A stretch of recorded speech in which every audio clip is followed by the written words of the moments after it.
The views expressed on the following program do not necessarily represent those of this station or its management.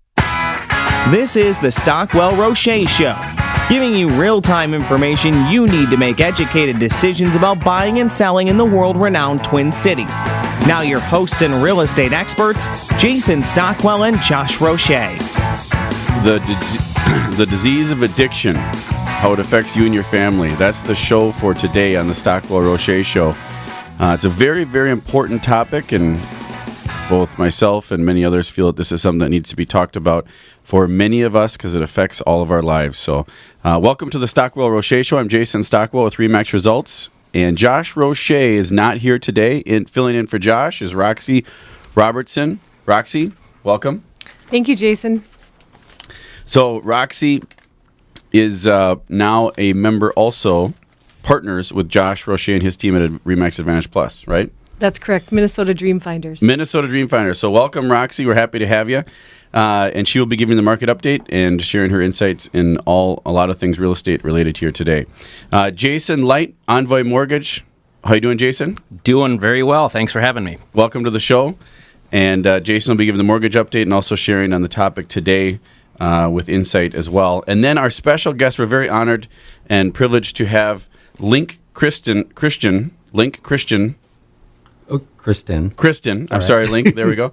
Link Kristen, and that's he is with the Betty Ford Hazelden and Betty Ford Foundation here in the Twin Cities, and we were talking before the show here, and just unbelievable amounts of knowledge, experience in the disease of addiction, and we call it the disease of addiction because that's what it truly is, and we'll get more into that in the show.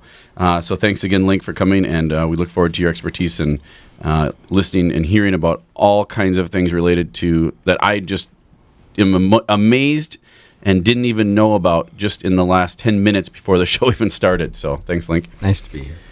So without further ado, Roxy, what's happening in the local residential real estate market? Well, hey, Jason, we have some new tools here for the real estate market, and that's called a defibrillator.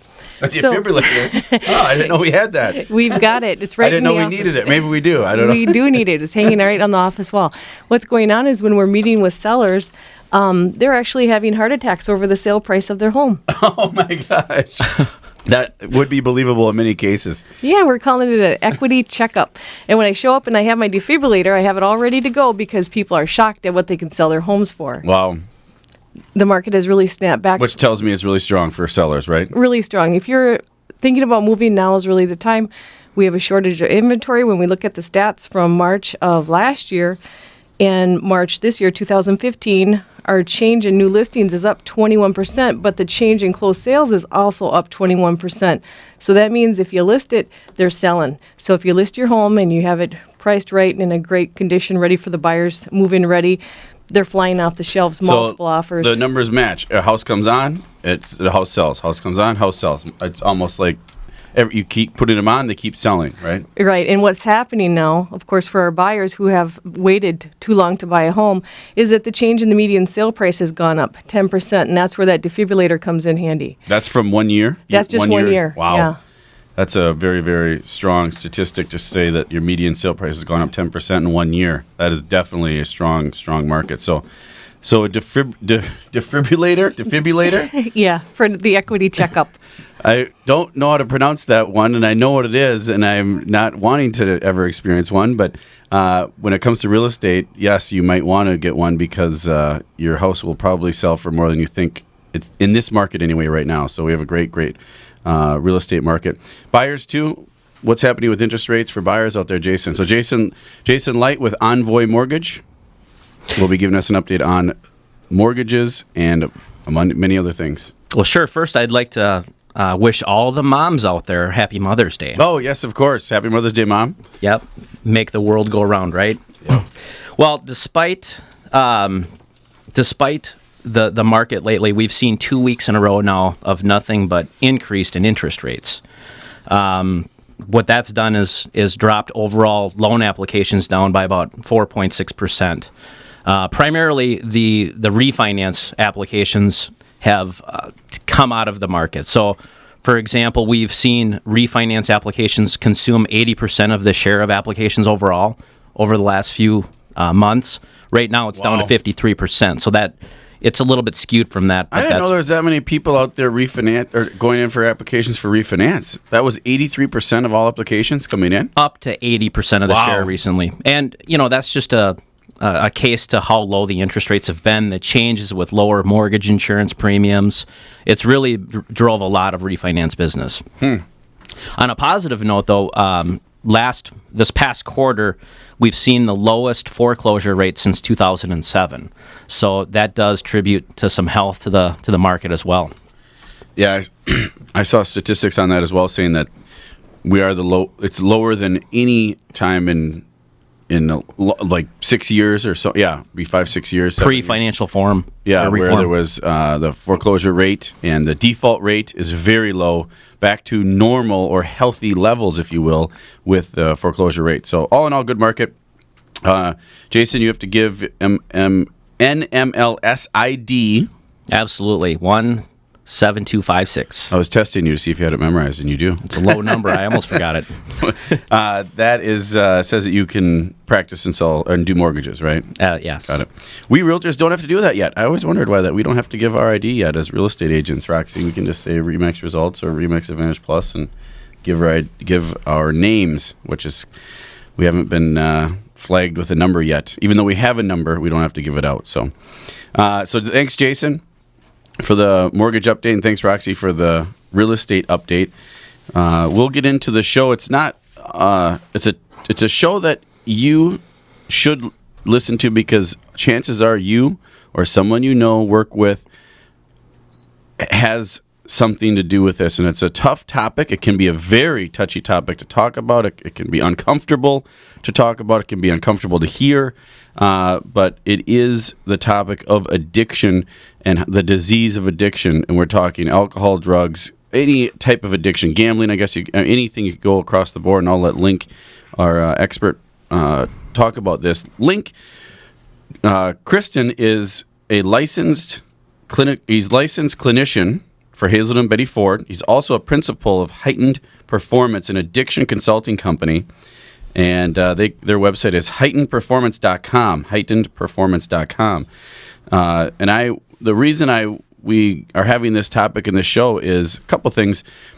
I'm a member of the Richfield Chamber of Commerce, soon to be also an Edina member at the Chamber of Commerce there. And they have what's called a beer event. It's kind of ironic, but BEER, which Bloomington, Eden Prairie, Edina, and Richfield. So all the chambers have events together, being that we're all close cities together. And we had the pleasure of having a guest speaker come in to do a luncheon and spoke to the group. And he was from Hazelden Betty Ford, and he had told his story about addiction. And he was a very famous, fairly famous individual. His parents, or his dad for sure was, and then but he had struggled with it, and no one could understand why, he said. And because he had a good upbringing, he had good schools, parents were still married. It wasn't a poverty thing. It was just an addiction. And he came out and told everybody that. Now we're starting to see it in the world now and hear about it. There's still many of us, like even myself, before I went into this luncheon, I thought, well, why wouldn't you just stop doing what causes you to be bad? Stop doing the drugs and stop having the alcohol and all that. And it's very, very tricky, and it's a lot more complicated than that because I'm learning one of the 90% that doesn't have the addiction problem. When there's 10% of you out there that you know, or 10% of the population in the U.S., I learned, has an addiction problem. So Link, Kristen is our expert panelist. Link, thanks so much for being here. And can you give us a little history of yourself and what you do and why you do it and how everything works based on your experience in the addiction? Sure. I actually am a trial lawyer and did that for... Oh, trial lawyer. I forgot that part. And I did that for 25 years. And during that time, I was probably what you would call a high-functioning trial lawyer, which means I drank too much, but I managed to show up at the right places and not have consequences. And then At the time, I didn't know it was a disease, but it turned out I had the disease of addiction, and it kind of caught up with me. It progressed accordingly. And at 50, I hit a pretty dramatic bottom, which is what happens if you don't treat the disease. Lots of consequences. And I got sober then 10 years ago. And then I decided to transition into a second career where I would do some work in this field. And I got a master's at Hazelden.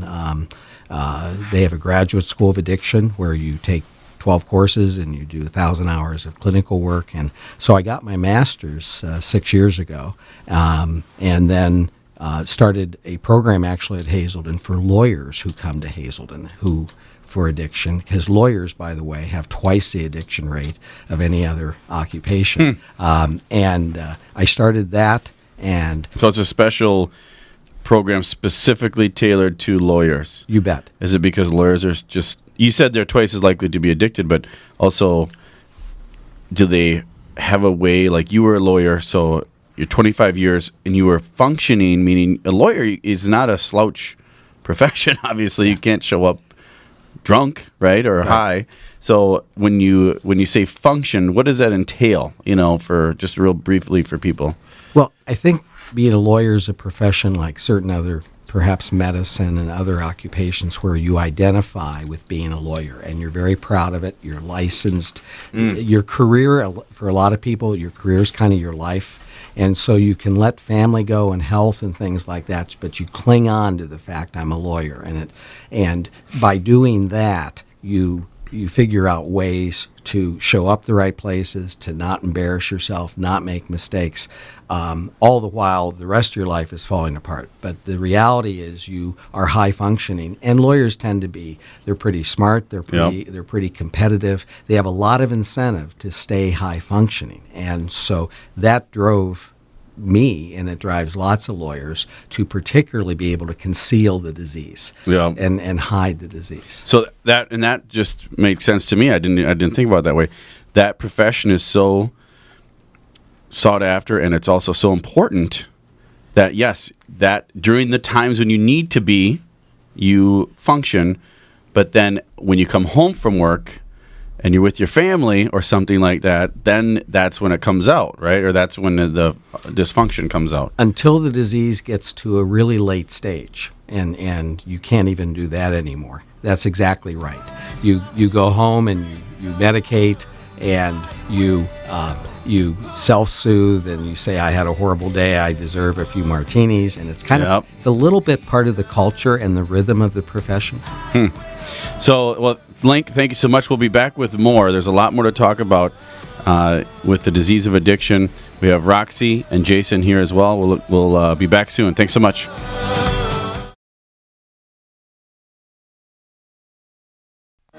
John Doe, I just want the John I know.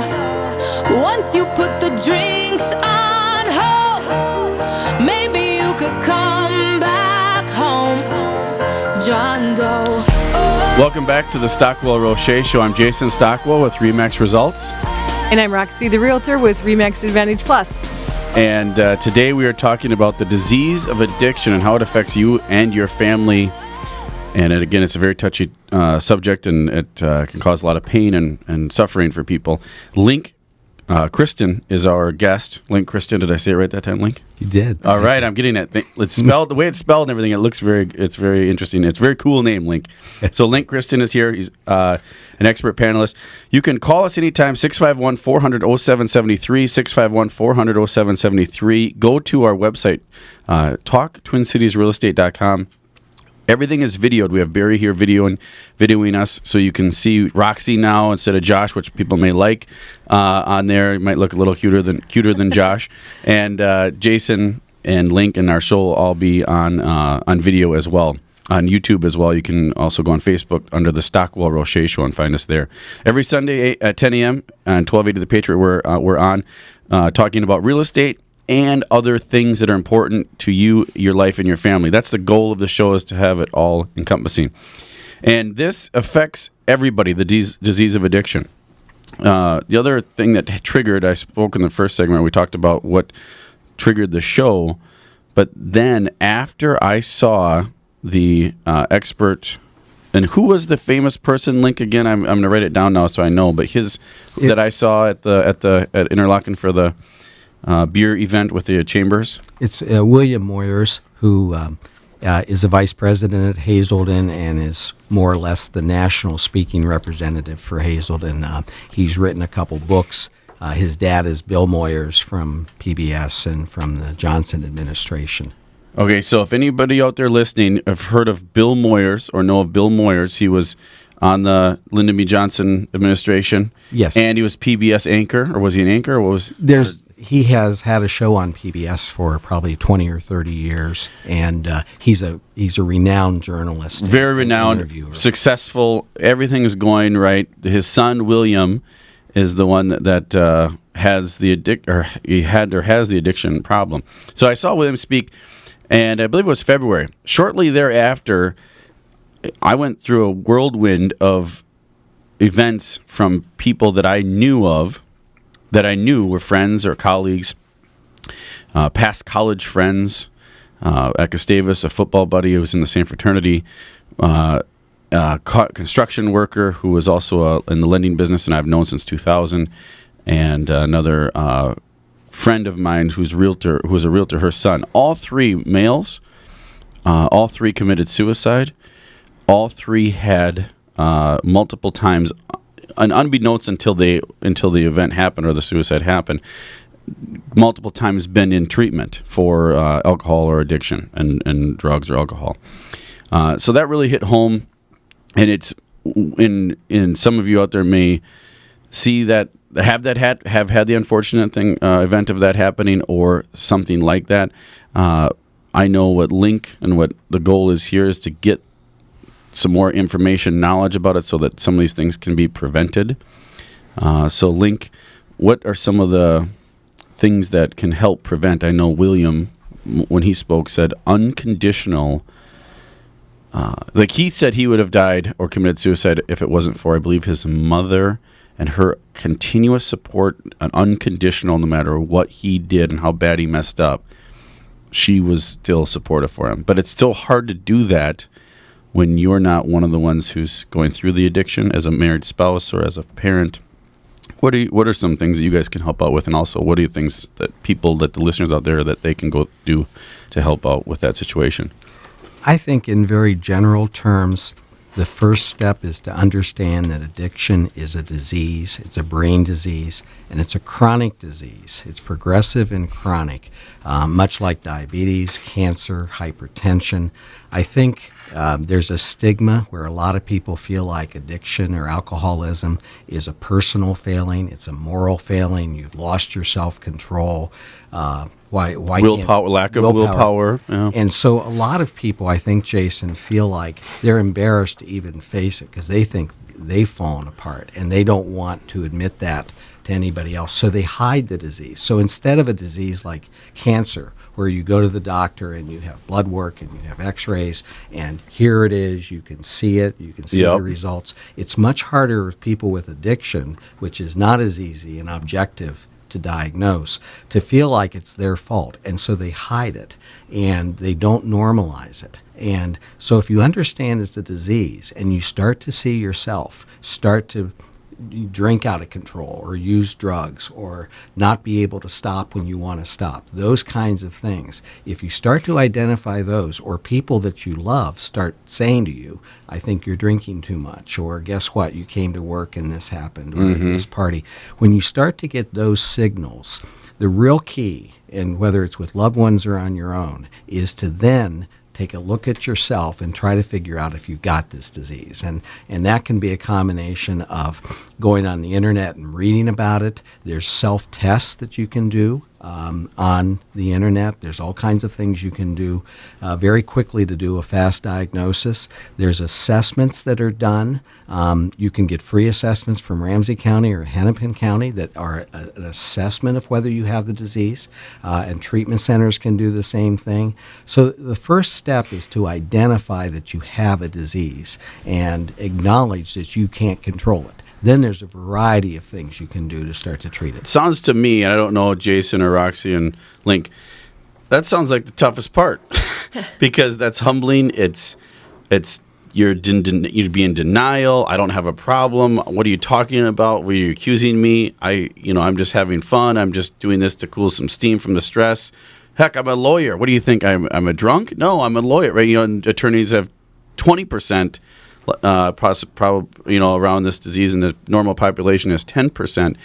And that got to be a really, really tough part to get through that, because very few people, especially lawyers or realtors or mortgage people or professionals that have a disease that are functioning, aren't going to just raise their hand and say, I have the disease. It's because that could ruin their career. It could ruin all kinds of things, right? Yeah. Stubborn personalities. Yep. Competitive. Yeah. And you couldn't be more correct that crossing that bridge is really the hard one. Most alcoholics and addicts early on actually don't think they have the disease. Because it's a brain disease, your brain actually starts talking to you and say, oh, no, you're okay.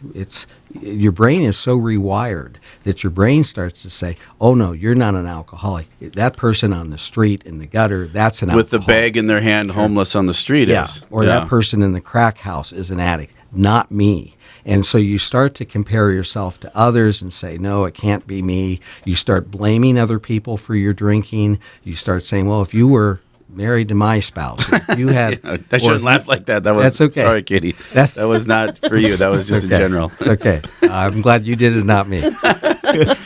But, you say, if you had my boss, if you had this. Yeah, or if you had the stress that I have, or if you had to deal with what I have to deal with. Yeah. So, and these are all ways, Jason, of denial. So it's really easy for an active alcoholic, especially early on, or addict, to actually deny they have it. And as long as they're denying they have it, they're not getting help and they're not treating it. And the disease is going to progress. It would be like going to the doctor and you get a cancer diagnosis and you don't get started right away on chemo or radiation. You just let it go.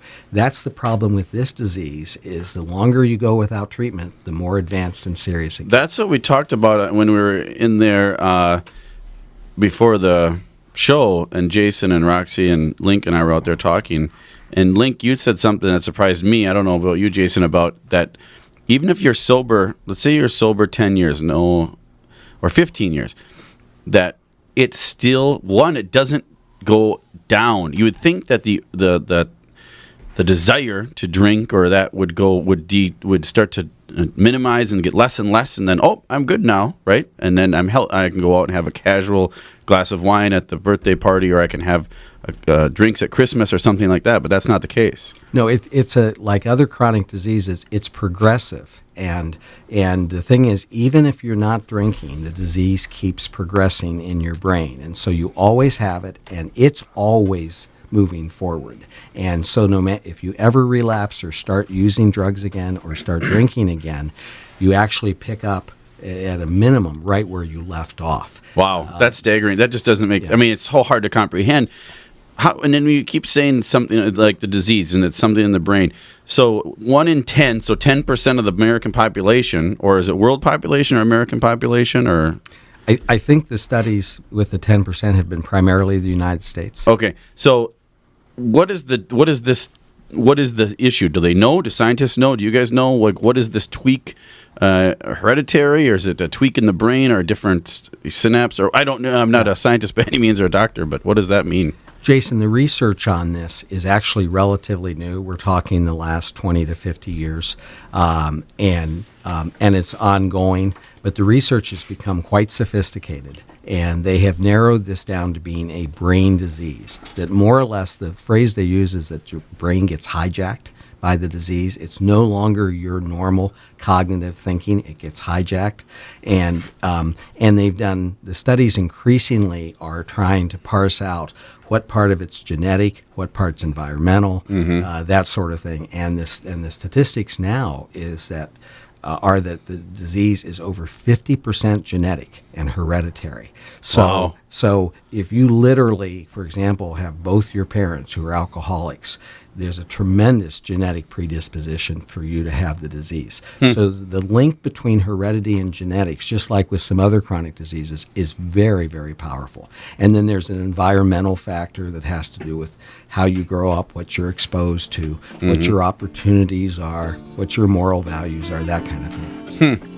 That's very, very, very interesting. So Link, Kristen here, Jason Stockwell with RE/MAX Results. We're back with more on the disease of addiction, and hopefully this is helping some of you out there. I'm Jason Stockwell with RE/MAX Results. Roxy the Realtor with RE/MAX Advantage Plus. We'll be back.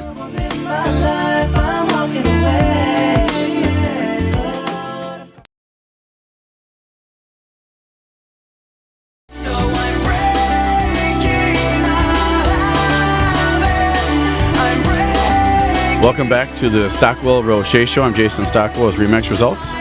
And I'm Roxy the Realtor with RE/MAX Advantage Plus. Subbing for Josh Roueche. So thank you so much, Roxy. We're talking today about the disease of addiction and how it affects you and your family. And the goal of the show today is not to be a downer or a negative, but to bring something to light that really affects people every day around the country, around the world, and also to hopefully prevent certain things from happening where people do end up harming themselves, harming others, losing jobs, suicidal, all these things that are just devastating outcomes to something that is a disease. And as of late, William Moyers was speaking, and he said that recently, and Link is our special guest here today, Link Kristen here, but he said that they weren't treated, that it was such a feat, such a battle to get insurance companies, to get the population to understand and even, to treat this disease, because they thought, like I did before I even went to the presentation, like, well, you choose your own destiny. You choose to drink. So therefore, don't drink. What's wrong with you? It's willpower, discipline. We're so individualistic in our Western culture, especially in the U.S., and we're so personal, drive and personal choice, and all those things are so important to us. That's why it's hard for some of us to understand or to get it, that this is not as easy as just saying, oh, okay, I'm not going to do that, or I'm only going to have two tonight and 2 drinks instead of drinking all night, right? And then Yeah. Link and I had a horrible time with people that I knew that were doing that. And I'm like, come on, just why? How hard is it, right? We don't get it. So now the insurance companies are starting to get it. They're starting to treat this as a disease. They're starting to understand that you can go get treatment and have it covered under your policy. And this affects you business owners out there that have employees. It affects, of course, if your family members, your church goers, anybody around you that affects you on a daily basis. But the biggest factor is that renaming it or terming it as a disease, so that we understand that that's the issue here. So I'm ranting on that part of it, but the goal of this show is to help people that may be in that situation or know someone in that situation. So if someone you know, work with, love, or see has this problem, what do you do? How do you go about interacting, and what can you do to help? So I'll let Link take over with more from there, but that was something that I learned that was very interesting about changing the perception of the world or of the U.S. here to get it to be a disease, not just a choice. So. Yeah, I can follow up in any way you want, but it's you were talking about the frustration that you have, and most family members, I would guess, have been frustrated with a loved one or a friend who drinks too much or does drugs or whatever, and had a period where, how come you can't stop? Can't you see you're hurting your children, your family? Can't you see it's just common sense. You can't even put into numbers, I bet, how many marriages it's ruined, how many childhood relationships with their father or mother it's ruined, how many jobs and careers it's ruined. It's just a total devastation, right, to a lot of things. Or can be once it gets to a point where it's really bad. So it's unlimited in terms of how it can extend out in terms of damage. And what happens, Jason, which is kind of interesting, is when you have other chronic diseases, you actually get support and love from people to help you through those. They band together. They want to stick by your side through thick and thin. They want to be there for everything. Breast cancer, you get that, everybody's going to rally around you. Or you get any cancer, or you have diabetes, or all these other diseases that are chronic. people are going to just be there by your side, raising fundraisers for you, doing walks, all these things, right? Oh, my mom had breast cancer, and her friends lined up to drive her to chemo. It was like, I've got Tuesday, I'm going to drive her. I mean, they were in line to take her to chemo. Yep. There's now these caring bridges that I think started in Minnesota. I have a cousin who has cancer, and she has her own caring bridge online where people write inspirational things like that about diseases. Yep. So there's no limit now to the support you get in terms of these typical diseases. On the other hand, addiction, not only are you not getting the support, but the people that keep saying, why can't you stop? You're hurting this person, or you're hurting our children, or you're ruining our marriage. That turns into anger eventually and frustration, because you are personally saying, shame on you for not changing and for not using your willpower. And so rather than compassion, it actually becomes frustration and anger and resentment, and then then they run away, or you're more alienated, isolated, in a time when you most need the support, love, and the continual unconditional forgiveness, essentially, right? It's 100% right. I mean, any disease that we fight, we need other people. We need good doctors. We need the medicine. We need people that love us. And it's by getting connected with others is how you handle any chronic disease. And this disease, exactly the opposite. So you end up isolated. You end up perhaps depressed. You end up feeling like you have failed. There's a tremendous amount of shame. So, you talked about your friend's suicides, who had 3 of them in about 3 months. It was I've never experienced that in my life.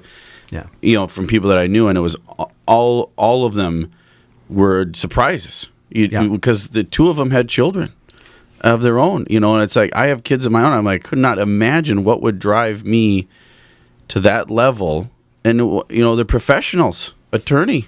Yep. One was an attorney, one was a contract, so we're not talking about the guys in the corner with a bag in their hand sleeping at night. We're talking about people that live in the suburbs, that get up in the morning and go to work Monday through Friday, that go to birthday parties that you see at church, and gals, I should say, everybody, but and then they're gone. Boom. Something triggered a suicide, and it was a I don't know if it's lack of treatment, or I don't know. No one knows yet what exactly it was, but it was some sort of problem. And they likely were isolated. And you're talking about people.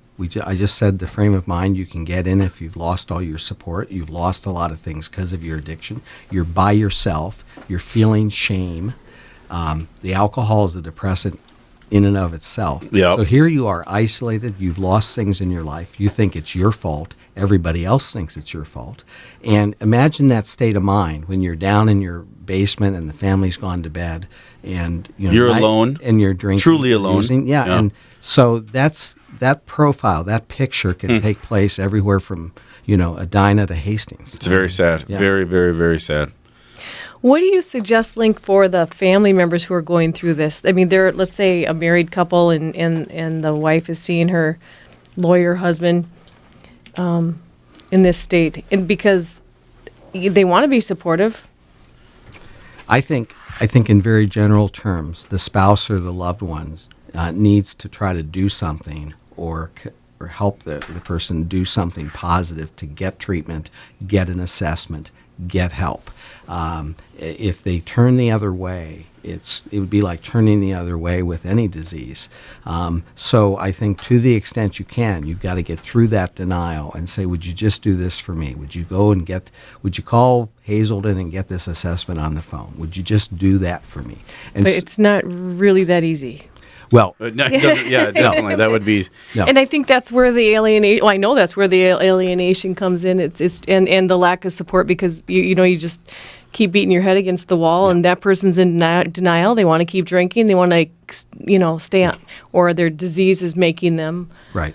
And Roxy, at some point, the spouse or loved ones has to take care of himself or Correct. herself, because it's very toxic to be in a relationship with somebody or have a child who's addicted. It can be very toxic. It can cause you a lot of damage. So there's addictionologists and therapists that you can meet with to help you deal with your addicted other person. There's programs that are part of, that are tied to Alcoholics Anonymous. There's one called Al-Anon, which is for people that have loved ones who are addicts. Yeah. And they learn how to get support and how to create boundaries and how to be safe themselves. Right.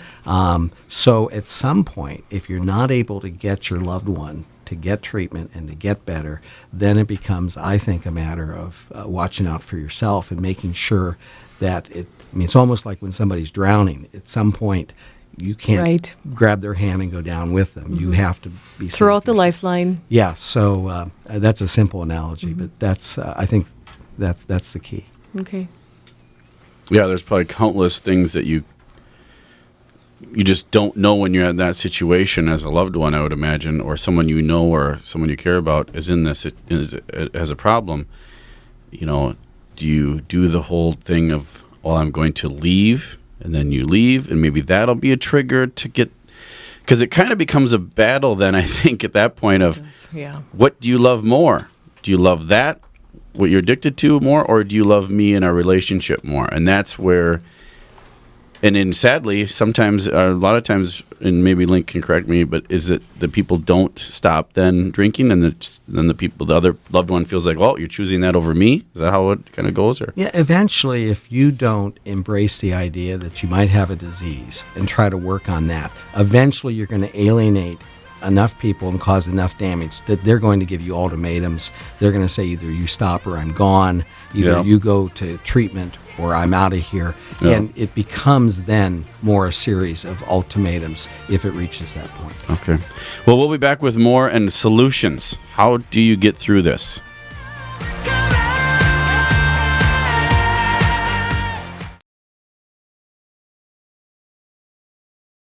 This time, this is my fight song. Take back my life song. Prove I'm alright song. Welcome back to the Stockwell Roueche Show. I'm Jason Stockwell with Remax Results. And Roxy, the realtor with Remax Advantage Plus. I think Roxy was entrenched in listening to that empowering song. I do like that song a lot. That's a I great was. song. Thank you, Chris. We're talking about addiction, and that song is actually a very good one for that because it's a fight and a battle to get through. And we have a special guest, Link Kristen, here. He is a licensed clinician at Hazelden Betty Ford and principal of Heightened Performance, a 25-year trial lawyer, and very, very, very valuable information, and has been through it, understands it, and knows an incredible amount about the addiction and the disease and how it affects everybody and can affect everybody. But if you have any questions, call us at 651-400-0773, 651-400-0773. You can go to our website, which is talktwincitiesrealestate.com, talktwincitiesrealestate.com, and go to Facebook under Stockwell Roueche Show. We'll have videos there and resources there for you as well to go to. We are realtors. There's a high number of realtors that have addiction disease, whether it's gambling, drinking, drugs, you name it. So this is a topic that goes out to them. It also goes out to everybody else out there in any other business or industry because there's a lot of it going on. And it could be, or I don't know if it's hard to blame Link the alcohol, or it could be blaming, I know William said that he was against the legalization of marijuana, which I was surprised because it's kind of getting a swell of overwhelming support around the U.S. And I was kind of like, well, why not? If people are drinking, why wouldn't you let them do that? But he said that was such a gateway drug for someone who's addicted. It's such a safe one, if you will, and then it leads to very much harsher ones. So real quickly, what's the take on that, or what's the stance on that, I guess? I think the thing with marijuana is that the evidence is not in yet. And I think in view of the medical marijuana and the legalization, you've seen heightened research into what marijuana does. And some of this data is particularly negative in terms of how early kids start using it, what it does to their cognitive development when they're a teenager. It sort of stops their brain from like 13 to 21. And so if that's the kind of damage that's taking place versus having a couple beers when you're in high school, then that damage, obviously, they can be crippled emotionally and cognitively to the point where, guess what? There's other drugs, there's heroin, there's lots of other bad consequences. So Yeah. I think what you're seeing is the research on marijuana now hit a new level, and it's causing actually lots of questions about whether it makes sense to legalize marijuana or not. Yeah, it's a very touchy. All this is, especially when you're talking about the percentage of the population of the segment that is afflicted with the disease of addiction. So, so you can, but always outside of that, call us, or if you have any real estate questions as well. But this show is about getting help and getting people through this problem, because there's enough suicides. We don't need more of those. There's enough people, enough divorces. We don't need more of those. All those things that are negative, and they're affected by, of course, they're caused by other things too. But this is one, I would say, leading cause. Without having the stats in front of me, I think it would be a leading cause of that. So, Jason, I think you were going to... Yeah, Link, we were talking about the escalation of it, the ultimatum, I'm out the door, this and that. Do you think, what's your perspective if the overall mindset, and this is just a great awareness for addiction, is first, it's a disease. There's nothing you can do about it. It's just like what you're saying, cancer. Understanding that, and that early on when the signals are there, and then it's not a lonely disease. It doesn't have to be that way. So if you're looking to help someone, kind of nipping that right away, you're on the same page, because I got to believe that it escalates and escalates and escalates, and that's where the resentment kicks in and all these things, right? If you're on that early on, is that a better solution, or can it help solve this to some degree, to provide help? Since it progressively gets worse over time, I imagine that's correct, right? Or Yeah, I mean, there is a percentage of people who, when loved ones confront them with these issues, are going to be more open. They're going to be more willing to do whatever it takes to say, okay, if you think I should do this, let me do it, because I don't know. And then, so by being compassionate and loving and address these behavioral issues that have to do with addiction, it's always the right Early on, it's always the right thing to do. And the reality is, though, there will be some people that are going to say, you know what, I'd be fine if you quit bugging me about it, and they actually get angry and defensive about it. And if they continue to do that, then really the only thing that's going to catch the addict or the alcoholic are consequences. And those consequences can be a DWI, they can be an abuse issue, they can be getting fired from work. And then sometimes the alcoholic or addict actually needs to have the consequences, and they're like, oh my God. they can look in the mirror and say, hey, this is something wrong with me, and admit it, right? That's the hardest part we talked about, is admitting that you have a problem. Right. And so when their world gets turned upside down by consequences, then a lot of times that is what drives them to a treatment center like Hazelden. And at that point, they start to get educated and hopefully get open to treatment once they realize it's not them. So if solutions that for the person who has the problem, or the people that are loved ones of someone. So if you're out there listening and you have a loved one or you have a problem, what are the things they can do? You have a link. You have a company called Heightened Performance. Of course, you also work with Hazel and Betty Ford. What is the standard for that? Because it's kind of like, I don't want to say throwing in the towel, but it's kind of like humbling, right? To raise your hand and say, I'm going to Hazelden. That's why people do it so anonymously, right? Because you don't want it to be. It's not like you talked about with any other disease where people are going to be there to drive you in and help you. Here, it's more like, I got to kind of hide and go here. Shameful submit. So what can people do for that, or how do they get involved? Well, I think the first thing you do in general is you try to get an assessment of whether you've got this disease. And that's a professional diagnostic tool that's used. There's lots of treatment facilities that do it. There's lots of county and state facilities that will give you an assessment. People can call Hazelden. They can go right on our website, and there's an 800 number they can call. They get a clinical case manager on the phone, and who spends like 45 minutes with them, and they're licensed. And they go through a series of questions that will tell you, are you somebody that has this disease? Are you dependent on substances? And so that process, that screening process, is the first step. And then what you would do is work with, whether it's Hazelden or another treatment center or whoever, you would work on what's the appropriate level of treatment to deal with this. Maybe it's very early and there would be no need to go to residential.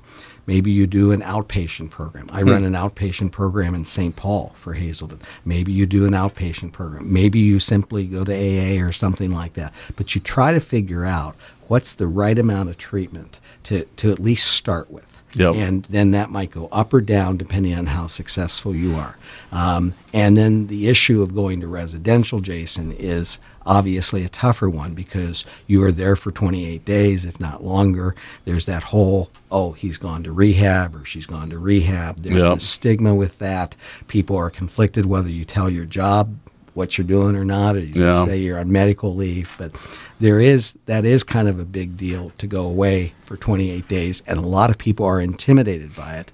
But it's interesting. They're not, if you miss 6 weeks of work because of chemo or you had you had open heart surgery, that's considered okay. And Yep. so that's what's unique about the disease. Yeah.